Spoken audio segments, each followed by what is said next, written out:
a very, very accomplished minor child, meaning that she's still a child. And one of the things that I tell my daughter every single day is that I want you to stay in a child's place. I never want you to grow up too fast. I never want you to be out here doing things that you're not supposed to do, because you have an expectation on your life. And so the thing that I've always done is try to protect my daughter against the world from the world. And what this has shown me is that eventually all of our children, and she is still a child because she is an underage child, all of our children eventually will have to see how ugly the world is. All of them. Regardless of how we feel, regardless of what happens, all of our children will have to see, we'll have to see what the world is. What we as parents are supposed to do is protect them as long as possible, until they have to see what the world does, right? So this is what I'm gonna say. My focus right now, and then I'm gonna go ahead and get into the show. My focus right now is trying to figure out the psychological damage, impact, and trauma that has been done to my daughter.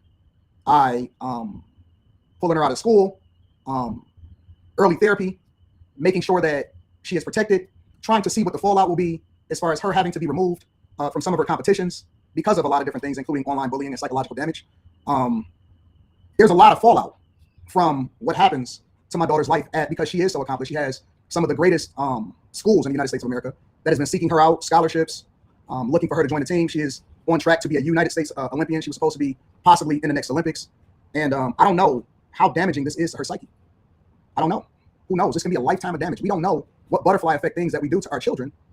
And the one thing that most fathers, black fathers, try to do is they try to make sure that their children are protected.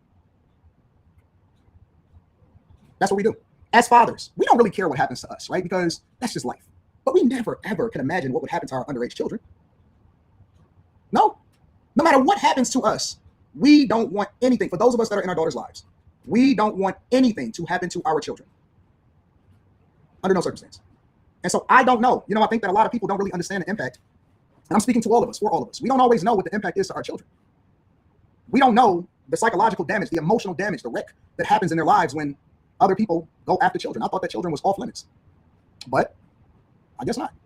I guess not. So my number one concern, and I'm going to say this, and again, this is for all of the civil, awesome black people out there and people in the United States of America that want to ensure that their children are protected. My number one goal is to always try to figure out how I can protect my underage child.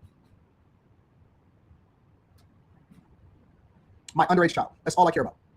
I could have never imagined in 1,000 years the psychological damage and the impact, the cries that I had to hear. My immediate concern was, oh my God, who do I call? But I couldn't call anybody because everything was closed at the time. So immediately pulling her out of school, immediately making sure that I go and assess the damage, trying to figure out if we're able to get her into the same competitions. Coming up, she literally just texted me probably less than 48 hours ago. All of the different competitions that she had lined up for this year. We were supposed to go to Great Britain. We were supposed to go to a lot of places. I don't know if we can still do that. I don't know if that's possible. Because I don't know if she has the brain isn't even fully developed. Literally. So crazy. She had just sent me her pictures, her senior pictures, and she had also sent her schedule. Literally, this was yesterday at 10:22 p.m. At 10:22 p.m. Let me show you. See that? See the schedule? The tentative. See how it says tentative schedule? Leslie Daniels right here. She was sending me her tentative schedule for the calendar year.